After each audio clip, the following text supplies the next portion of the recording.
Günaydınlar arkadaşlar. Nasılsınız? İyi misiniz? Hoş geldiniz. Sefalar getirdiniz. Güzel bir güne başladık. İyi ki buradasınız. 12 iyi geldi bana. Daha iyi hazırlanabiliyorum. Dur şunu da fişe takayım. Yanlış yere takmışım. Kafam gitmiş. Evdeki çocuklarımın sorunlarıyla ilgileniyorum da. Kediler, köpekler, aile içi şiddet, birbirleriyle kavgaları. Şimdi Murat Övüç tahliye oldu. Dün de yorumlamıştım bu gözaltı süreçlerini. Gözaltları genelde bu göze batanların gözaltına alınmasıyla ilgili. Yani göze batan herkes, ne bileyim, Mükrem'inden tutun da Mikaraon'a kadar girin bakalım içeri. 100 gün ama bak dikkat et, hepsi 100 gün yatıyor. Murat Övüç de bunlardan biriydi. Çıktıktan sonra yaptığı şey Murat Övüç'ün neydi biliyor musunuz arkadaşlar? Eee, Biraz abileşmiş, tarz değişmiş, istenilen kıvama gelmiş. Bakalım tövbesi tutacak mı? Ama hepinize hayırlı cumalar. Ay bugün beni beğendiniz. Çok teşekkür ederim. Fondöten bile sürmeden bir göz boyadık bakın. Şöyle hafif bir göz makyajı yaptım. Şimdi benim çok sevdiğim bir Damiano David diye şarkıcı var, erkek bu arada. Onun göz makyajına hastayım, onu taklit ettim. Yoksa bir motivasyonum yok makyaj yapayım diye ama. Murat Övüç tövbe etti, artık beni dedi Murat abi gibi göreceksiniz dedi. Ya bu gözler neler gördü. Ne kadar şaşırdık. Peki verelim.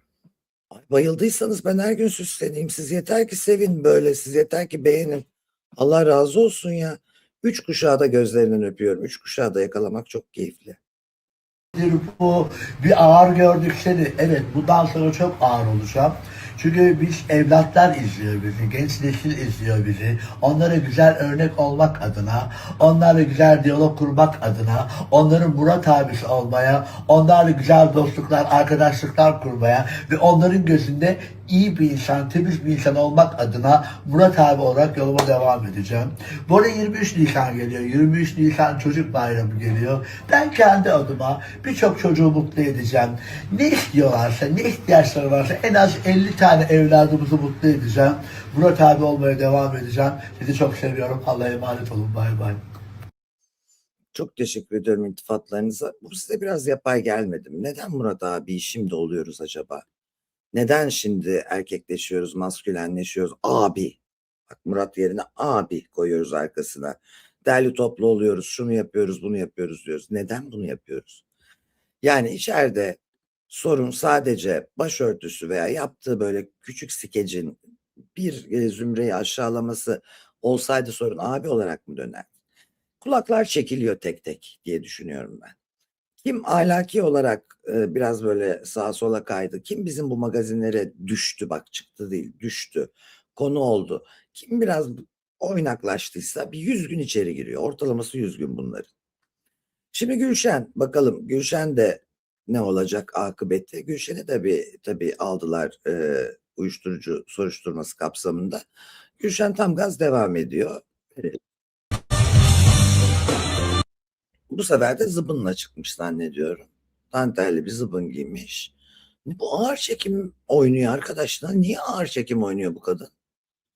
Yani şu zıbın güzel bir şovu gerektirir. Ya Jennifer Lopez dantelli böyle bir şeyle çıktı ama kadın bir oynadı. Allah'ım ya Rabbim, palamut balığı gibi hopluyordu yani. Bu, ben bilmiyorum ya. Far paleti Charlotte Tilbury. Şimdi enteresan, garip. Yani Gülşen gündemde kalmaya devam ediyor. Gülşen aslında görseniz 1,4 boyunda bir kadın, minicik, incecik, küçücük. Yani görseniz diyeceğim, göremezsiniz. Çünkü dikkatinizi çekmez. Göz hizanızda değil yürürken. Şöyle aşağı baktığınızda görebilirsiniz. Yani ama sahnede devleşiyor. Önemli olan da sahnede devleşmek zaten. Şimdi bu Can Bay meseleleri, Aleyna meseleleri kafa kurcalamaya devam ediyor. Aleyna bir mektup yayınladı hapishaneden.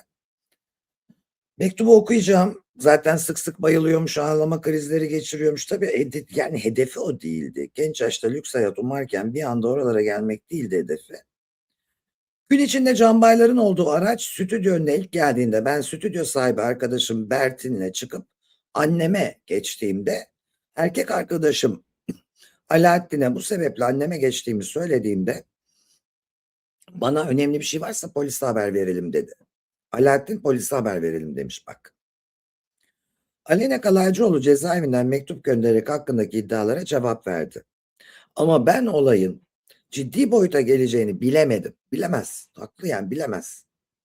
Bir anda çıkıyor her şey. Bekleyip giderler diye düşündüm. Alaaddin'in yanında silah olduğundan haberim yoktu. Gerçekler ortaya çıkacaktır. Adalete güveniyorum diyor. İnanabilirim ya. İnanabilirim ya. Hakikaten. Şimdi 15 günlük çıktığın adam havalı diye çıkıyorsun. Zengin diye çıkıyorsun. Yakışıklılığına vurulup çıkmamışsın belli ki. Anan iyi damat adayı diye ayarlamış. Güçlü adam, çakarlı arabalar. Allah Allah şimdi onu lüks yerlere götürmüştür. Bir iki hediye almıştır. Kız havalara girmiştir. Bir gece önceyi beraber geçirmiş. Seni işinden alayım götüreyim getireyim şoförler moförler. Kız bir coşmuş. Zaten lüks hayat merakı var. Şimdi bu adamda silah var mı yok mu? Varsa ne yapacak? Varsa silahı ne yapacak? Bir de gerçekten bu sosyete erkekleri biraz paralı iş adamları hepsinde silah var. Söylemiyorlar kadınlara. Yani arabanın torpidosunda tesadüfen görüyorsun. Belinin arkasındaki o şişkinlikten fark ediyorsun. Söylemiyorlar arkadaşlar. Allah Allah bu ne iltifatlar ya. Ben bu gözleri her gün böyle yapayım ya. Saçları da yapayım bir tam güzel çıkayım karşınıza madem. Görücüye çıkar gibi. Dur şurayı da düzelteyim. Efendi olayım. Böyle olmadı dur. Aa şımartmayın beni bak haber sunamayacağım. Yani ben burada Aleyna'nın yani havailik ve servet avcısı olması dışında çok bir suçu olduğuna inanmıyorum. Her genç kadın korkar arkadaş. Yanımda adam öldürmüş biri var ve o benim sevgilim. Arayamam polisi ya beni de vurursa. Göz kırpmadan birini indiren adam bana vurmaz mı? Ya da evde hemen arayamam. Çünkü halen sevgilim ne ödüğü belli değil. Ya bana takarlarsa o ya bir minibüs adam benim kapıma gelip bana ve anneme bir şey yaparsa çok zor. Ya bak en başta çok doğru insan seçin. Etrafınızdaki 5 kişiyi yalvarıyorum çok doğru seçin.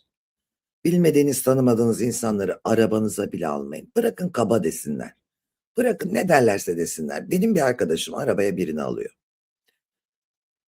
Ot diye tabir edilen yasaklı madde varmış yanlarında. Bodrum'da bu. Bodrum'da da hep jandarma var ya. Kontrol yapıyor ya arabadan indirip. Bunları arabadan indiriyor. Tabii arkadakiler panikten cebe koyuveriyorlar kendi ceplerindeki. Çocuğun arabasında bulunduğu için çocuk şu an epey bir yargılandı. Şimdi de şartlı tahliye mi deniyor? Gidiyor işte ayda bir imza veriyor. Suçu arabaya aldığı insanların ne üdüğü belirsiz olması. Yani çok dikkat edin ne olur. Evet devam edelim. Şimdi dün bir çocuğa çok acımıştım. Aslında Z kuşağının problemlerini getirdiği için aslında anne olurken, evlat sahibi olurken çocuklara sormadan doğuruyoruz. Hatta büyüyünce bunlar bize baksın kafalarımız var. Ama neticede öyle olmuyor. Hele şu zorlaşan hayat şartlarında çocukların artık ben dün kiracılara da yeterince geçirdim. Lütfen kiracılarla ilgili tespitlerimi izleyin. İnanamazsınız Ege'ye yerleşmek hayaliniz solar. Neyse. Bir çocuk bir bardak süt için sonuna kadar zıkkımlanmış diye hani ailesinin gözüne nasıl battığını anlatmıştı 30 yaşında ağlamıştı. Çok üzülmüştük. Hatta biz grup olarak Ayon Kulübü olarak para toplayalım, iş bulalım falan dedik ona. Ege'ye yerleşmek istiyor. İzmir'de bir iş bulalım. Çünkü aramızda holding patronu, CEO hanımlar var, kendi işi olan insanlar var. İş bulacaktık biz o çocuğa. Fakat ne yapmış biliyor musunuz? Herhalde ailesi kulağını çekmiş ki hemen tükürdüğünü yalamış. Ablacığım şimdi bak insan fikirlerini değiştirebilir, düşüncelerini değiştirebilir. Aileni madem afişe ettin, ağladın, çok içtendin. Bunu yapmadan önce düşüneceksin. Yaptıktan sonra 24 saat içerisinde ay ben o hata ettim vık yaparsan bak sana uzanan yardım elleri kırılır. Yani ne olur beyninizle diliniz arasında yani bir şey olsun ya. Bir süzgeç olsun.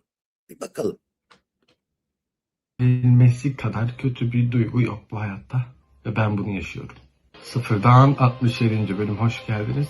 30 küsür yaşınızda bir hayalinizin peşinden koşmak, bir şeyleri başarmak için yola çıktığınızda ve bunları başaramayıp eve ailenizin yanınıza döndüğünüzde o aileyle yaşamanın zorluğu gerçekten bambaşka oluyormuş. Böyle fazlalıkmış gibi hissediyorsunuz kendinizi. Ya böyle şeyler anlatılmaz ama mesela en basit örnek vermek istiyorum. Bugün ben kanıma dokundu. Süt içmek için mutfağa girdim. Süt içtim, yani yanında da bisküvi yedim. Bir bardakta bir süt. Zaten tek bir bardaklık süt kalmış. Onunla hepsini bitirdim. Şey diyor. Ailenin bir üyesi, kim olduğunu söylemeyeceğim. Hiç süt kalmamış. Sütün hepsini zıkkımlanmak zorunda mıydım? Yani ben bu tabiri kullanmam mesela. Kimseye kullanmam. Sonra ne kadar Bu bizi ağlattı, bitirdi değil mi? Biz de karar verdik Ayon Kulübü olarak iş bulalım çocuğa, yardımcı olalım. Ben para da değil, bayağı Ege'ye taşınmak istiyormuş, İstanbul'a taşınmak istiyormuş. Çok da acıklı bir şey. Birçok genç de bunu yaşıyor. Ee, bakın sonra ertesi gün şunu yapmayaydı ne kadar iyiydi ya. Yani arkadaşım 30 yaşındasın. İş bulamaman senin sorunun değil. Bu ülkede adalet yok. Sen de belli ki naif bir arkadaşsın, duygusal bir arkadaşsın. Ama bak burada senin öz disiplinsizliğini, kararsızlığını konuşurken filtreden geçirmediğini, duygularınla aşırı sağa sola sürüklendiğini ve tutarsızlığını gördüğümüz için yardıma uzanan eller kırılır işte. Bakıldığında böyle ailesini kötülemiş biri gibi gözüktüm. Öyle. Ben de izlesem öyle derim. Bu çocuk ailesini kötülemiş diye. Bu en istemediğim şeylerden biri. Birincisi, ailemle aram çok iyi. Hatta arkadaş gibiyiz de bazı durumlarda. Ancak her ailede bazı sürtüşmeler olur. Bunu dışarı yansıtmayız. Ben aile içinde yaşanabilecek bir şeyi belki dışarı yansıttım. Ama bu aralar yaşadığım zor süreçten de dolayı hesabına da sıfırdan eren, sıfırdan ayağa kalkmaya çalışıyorum ve bazen destek göremediğimde kötü olabiliyor. Açıkçası dün de destek göremediğim ve Sen şimdi destek göremedin. Biz seni işe aldık, istikbal verdik. Ben işverenim, atıyorum.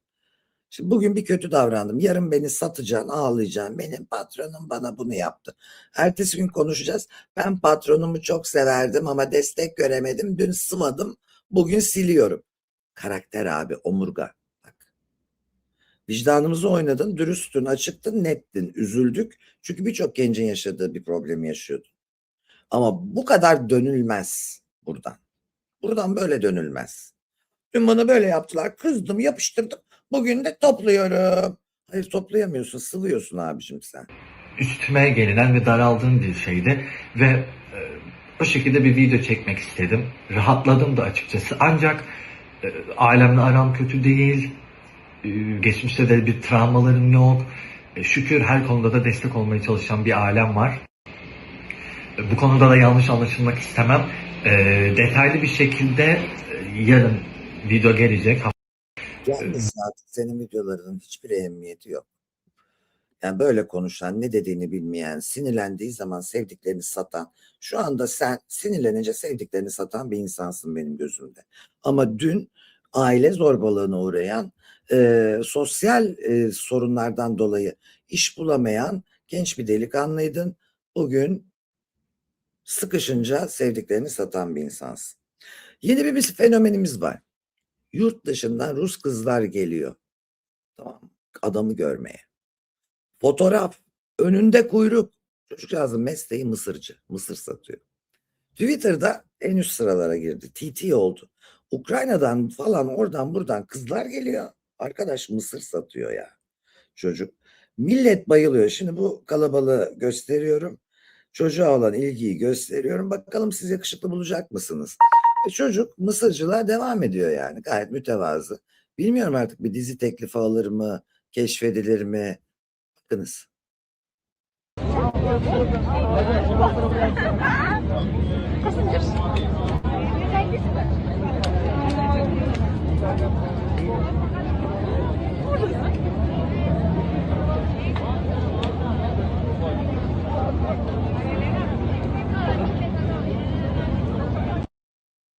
Evet Burak Özçivit sanmayın. Kıvanç Tatlıtuğ sanmayın. Bu bildiğiniz İstanbul'da mısır satan bir çocuk. Şu resimde belki biraz daha iyi göreceksiniz yüzünü. Bakalım beğenecek misiniz? Kızlar koşturuyor sabah akşam. Bu çocuklar resim çektirmek için. Çocuk da mütevazı işinde gücünde mısırını satıyor arkadaş. Evet, yapımcılar, bu kadar kadının doğal ortamında dikkatini çekiyorsa bir adam, bir karizması vardır, bir ilgilenin ya. Tolga Sayışman'a benziyor biraz. Yandım kapılara, yalnızım. Evet, kızlar gidiyor, yabancı kızlar, turistler. Çocuk bu. Sürekli kuyruk, fotoğraf kuyruğu. Ünlü değil, normal bir çocuk ya, mısırcı çocuk. Baksana, kız ona plaket hediye etti yakışıklılığıyla ilgili. Ya bana göre de normal bir çocuk. Tabii ki eli yüzü düzgün ama yani böyle bir wow deyip hani yurt dışından gelip de önünde kuyruğa gireceğim gibi bir çocuk değil. Fakat bu çocuk şu anda Rusya'da erkek yok, evet, hakikaten yok. Rusya şu anda İstanbul'da az önce gördüğünüz gibi izdiham var ve mısırcı. Enteresan. Şimdi gelelim efendim başka bir ünlümüze. Ebru Şallı. Şimdi abi, şimdi birinden akıl alacaksın, tamam mı? Ebru Şallı'dan mı alacağız arkadaş? Ebru Şallı akıl veriyor. Bu benim 18 yaşındaki asistanımın gelip bana, Seda Hanım, ben telefonlarınızı açacağımı düşünmedim. Ben ilişki konusunda sizin gibi danışmanlık yapacağımı düşünerek işe başladım demesine benziyor. Yani 18 yaşında hangi ilişkiyi sana danışsınlar? Hani, değil mi? Şimdi burada da Ebru Şallı'ya bakıyoruz. Biliyorsunuz halen evli bir uluslararası kırmızı bültenle aranan kaçak, neydi çocuğun adamın adı? Hani beni duelloya davet etmişti, hatırlayacaksınız. Gel buraya, geldim asacağım keseceğim filan demişti bana. Uğur, soyadını hatırlarsınız. Adam Türkiye'nin başına bela oldu filan. Ebru Şallı Emirgan'da şiddet görürken halk kurtardı onu, hastaneye kaldırdı. Boşamadı, şikayetçi olmadı. Yani cidden sıkıntılı bir özel hayat süreci yönetti. İnsanların boşanmaları ayıp değil. Bazı insanlar evlenmemeli. Benim gibi mesela. Evlenmeyen insan da başarısız değil. Başarısızlık evlilik sana mı göre mi değil mi? Buna karar veremeyerek sana uymayan bir oluşumun içinde olmaya çalışmak. Şimdi burada baktığın zaman Ebru Şallı şunları verecek kadın mı arkadaş? Şu akılları verecek kadın mı? Cem Yılmaz alo diyor. Sahilde buluşuyorlar. Birbirlerinin yüzünü görmemişler. WhatsApp'ta tanışmışlar. Cem Yılmaz mesaj atmış. Kalk gel Çeşme'ye demiş. Ben de yanlarındayım o gece, oradan biliyorum. Bir hafta onunla ilişki, 3 gün bununla ilişki, 5 gün o. Yani oturmuş biz gençlere bize değil, gençlere akıl veriyor. Ve bu seri izlenir mi? Ya bir kere bu kadın her şeyden önce ortaokul mezunu bir kadınken oturdu. Pedagog gibi, diyetisyen gibi çocuk nasıl beslenir? Çocuklara nasıl bakalım? 2 çocuk doğurdu diye. Herkes doğuruyor kardeşim. Her doğuran çocuk doktor mu oluyor? Her doğuran çocuk beslenme uzmanı mı oluyor? Her doğuran, ya saçma sapan. Hadi pilatesin kursuna gittin, öğrendin. Akademi mezunu falan değil, spor akademisi mezunu değil. Geçmişinde bir sporculuk yok ama hadi herkese böyle sertifika dağıtan, eğitmenlik sertifikası dağıtan kurslar var. Pilatesi öğrendin, yaptın, kendi vücuduna da uyguladın, eyvallah. Hadi neyse, kimseye çok zarar vermezsin. Ama çocuk gelişimi, çocuğun ne yediği ne içtiği senden sorulamaz arkadaş. Bunca pedagog varken, bunca diyetisyen varken hayırdır ya? Ben kedim var diye veteriner mi olacağım? Yani bunun gibi bir şey bu.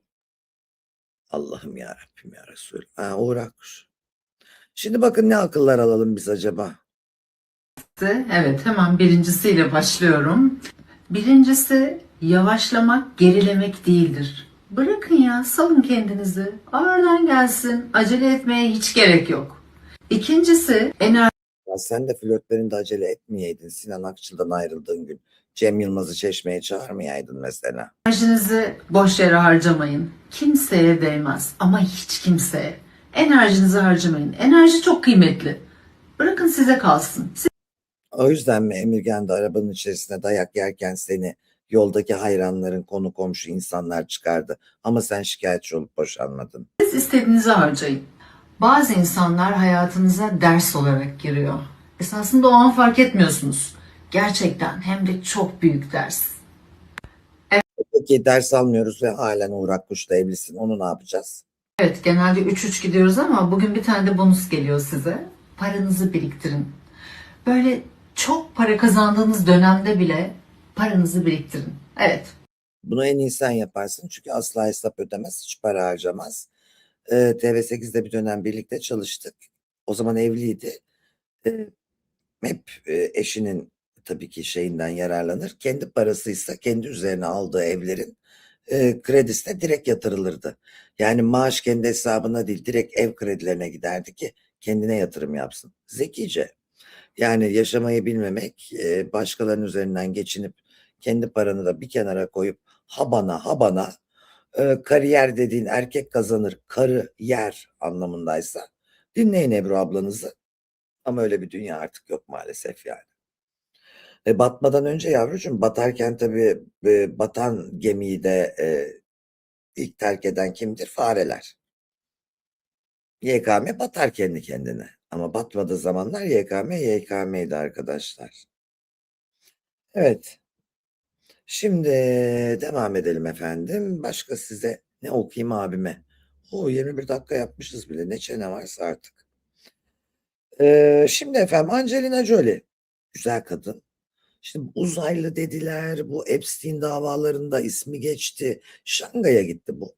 Sadece Türk basında değil, dünya basında çok da yaşı yok. Yaşını bırakın yani şeyi yok kadının. Ee, imkanlarının sınırı yok. İnanılmaz imkanları var bu kadının. Öyle bir gözüküyor ki görüntüler ürkütücü.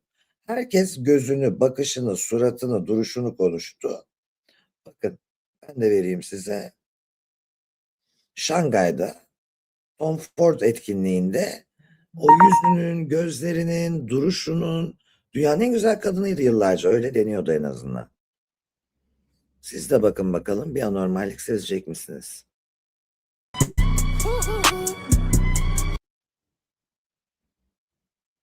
Değişmiş, çok zayıflamış, modernleşmiş. O aşırı yuvarlak yüzü gitmiş. Tamam. Daha böyle bir elmacık kemikli falan olmuş. Tamam güzel. Şimdi burada asıl garip olan kısmı geliyor. Yani bütün dünya basını, Amerikan basında bunu konuşuyor. Türkler de yapmış bunu. Mimiklerine de dikkat çekiyorlar. Sinirleri mi bozuk falan diyorlar. Ama burada bu videoda daha çok belirgin. Dünyanın en güzel kadını. Çok genç bir yaşta. Henüz 50 oluyor galiba. Hani bizimkiler 60 yaşında kendilerini çıtır ilan ediyor ya biliyorsunuz. Çıkıyor Seda Sayan 65'inde doğuracağını falan iddia ediyor ya yani onun gibi. Angelina Jolie right now. She just showed up at the Tom Ford Beauty event in Shanghai. Şangay'da Tom Ford güzelliğinde görüldüğü zaman gözlerine bakın diyor bakın şimdi yakından göreceksiniz. Gördünüz mü? Elektriği diyor ve diyor düşük modda gözüküyor diyor. Çok mu yorulmuş uçakta mı bakın. Bitkin. Ne oluyor çocuklar? Bitkin kadın. Bakar mısınız yani şurada hani şimdi neden inceliyoruz? Güzel olmak zorunda mı kadın? Hayır. Ama dünyanın en güzel kadını deniyorsa bir kadına çok acıdır onun geri dönüşü. Güzel kadının yaşlanması acıklıdır. Çünkü herkes aa bak bu güzel de ne hale gelmişi konuşur. Vasatsan, çirkinsen, yaşlan kimse umursamaz bile yani. Öyle bir de rahatlığı var. Şimdi size başka hangi haberleri vereyim diye baktığımda artık cambaya girmeyeceğim. Zayıflık aşırı zayıflıyor. Sürekli zayıflıyor. Tabii öyle bir şey var. Dünyanın en güzel hayvanını vereyim mi arkadaşlar? Size bir ırk hayvan göstereceğim. O kadar güzel. O kadar güzel ki. Bir at. Çok güzel olduğu için soyunu tüketmişler hayvanı. Bak kıskançlık da böyle bir şey. O kadar güzel bir hayvan ki şimdi cinsini de vereceğim. Diğer hayvanlarla rekabet şansı sıfırlanıyor. Çünkü bunun olduğu yerde hepsi solda sıfır. Hayvanın soyu aşırı güzel olduğu için tüketilmiş. Çünkü yarışmalarda, güzellik yarışmalarında, yarışlarda hep birinci bu. Herkes buna bahis oynuyor. Herkes bunu seçiyor. Diğerlerinin şansı olmayınca ne oluyor? Rekabet olmuyor, para dönmüyor. Bilerek ve isteyerek güzelliği, safkanlığı ve yeteneği yüzünden soyu tüketilen at işte bu. Ben gözlerimi alamadım ya gerçekten. Ben güzellik karşısında ağlarım hakikaten yani. Çok duygulanırım. Güzellik, alkış, emek. Bakın şimdi geliyor. Atın size cinsini de söyleyeyim bu arada. Ahal teke. eski Türkmen atlarının soyundan gelen ve Çarlık Rusyası'nda oluşturulmuş bir at efendim bu. Bakınız. Bu ne abi? Bu ne? Şimdi buzul çağından kalma mumyalaşmış ve donmuş at cesetlerinden anlaşıldığı üzere belki de tam anlamıyla safkan olarak tek at ırkı. Ağal teke Çin'e kadar ün salmış Doğu Avrupa'dan zamanında. İngiliz at ırkının defterinde kayıtlı bütün damızlıkların soyuymuş. Yani İngiliz atı meşhurdur ya, hepsinin soyu bu at arkadaş. Arap atı kökenli olmasına rağmen. Şimdi Alman at ırklarını etkilemiş aynı zamanda ve en ünlü aygırlarının adı bu cinsin Almanca'da Türkmen adı diye çevrilmiş ve bugün adı Ahal Teke ve soykırıma uğruyor arkadaş bu at. Yani rekabet edilemediği için soyu tüketilen ata bakar mısın? Ama yani güzel diyorsunuz, doğada böyle canlılar varken kimse kendine güzelim demesin ya. Şu ne? Kuyruğa bak. Bu nedir ya? Masallardaki gibi gerçekten. Saç doğal renk. Ahal teke. Ya soykırıma uğramış at. Niye? Güzel diye. Böyle bir şey olabilir mi? Bazen derler ya güzellik lanetlidir. Çok dikkat çeker. Hayvanın güzeline çok nazar değer bak. Ben mesela çok enler hani kendileri tecavüz ediyorlar benim yayında gelip çıkıp böyle. Ama yoksa ben yayına falan çıkarmıyorum, yemin ediyorum. Ben nazara inanıyorum arkadaş. Güzellik lanettir. 10 kişinin dikkatini çeker. Bela olur başına. Yani hakikaten zor bir iş onun da yönetimi. Hayvan güzel diye soyunu kırdılar işte. Ama evet, At Bakanlığı var. Yapay zeka değil, ahal teke gerçek at. Ahal teke gerçek at. Yani şu soyu tükenmiş. Şu anda onun soyundan gelen 3-5 falan var at. Özge Özpirinç hakkındaki iddiaları ben de çok görüyorum arkadaşlar. Özge Özpirinç hakkında dolandırıcı iddialarının neticesi olmadan, savcılıktan bir delili olmadan, Özge Özpirinççi gözaltına alınmadan sadece iddia edildiği için kimseyi suçlayamayız.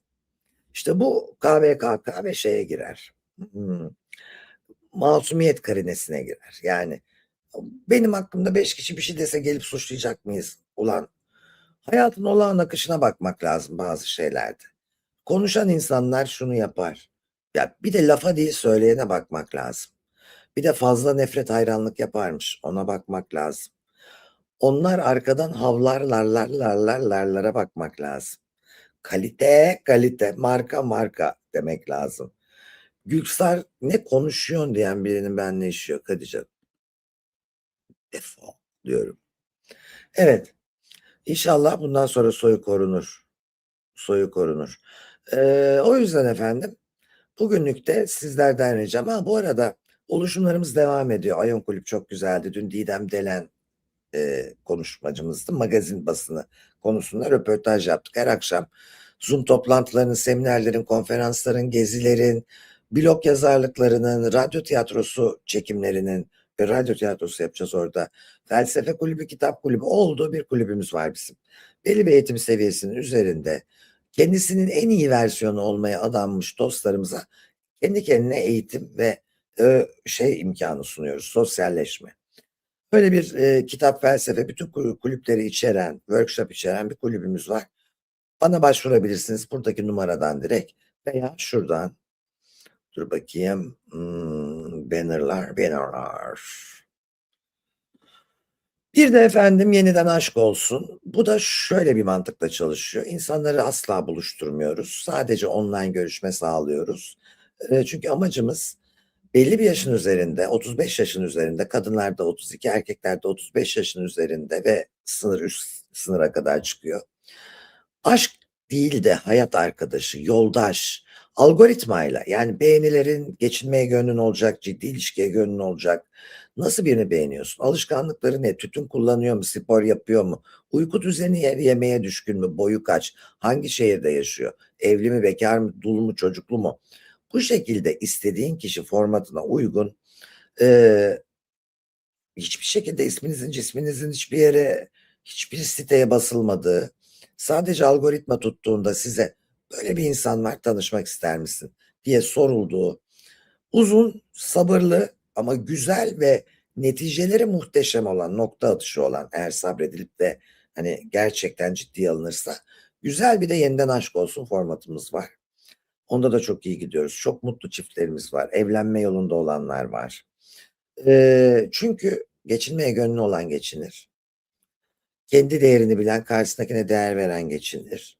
Artık ben niyetliyim diyen evlenir veya ciddi ilişki kurar veya hayat arkadaşı bulur. Öyle sokakta uygulama 50 tane Photoshop'ta resimle geldim sana falan değil. Çok ciddi, çok kaliteli, devlet kurumunda da daha başka kurumlarda da çalışan, hukuklu, kayıtlı, kuyutlu, vergili, sözleşmeli, doğru düzgün bir kurumuz. Evlilik danışmanlığı olarak da. Ona da devam ediyoruz efendim. Daha sık bizimle vakit geçirmek, görüşmek, iyi bir şeylerin parçası olmak, dayanışmak, paylaşmak için bekleriz. Şu yukarıdaki numaradan her ihtiyacınız için ulaşabilirsiniz. Beğenilerinizi bekliyorum. Beğenmezseniz ne yapayım ya? Ama abonelik de istiyorum. Üşenmeyin olun. Burada çoğalmak sayıca bizi güçlü kılar. Hoşça kalın, sevgi ve saygımla. En güzel günleriniz olsun.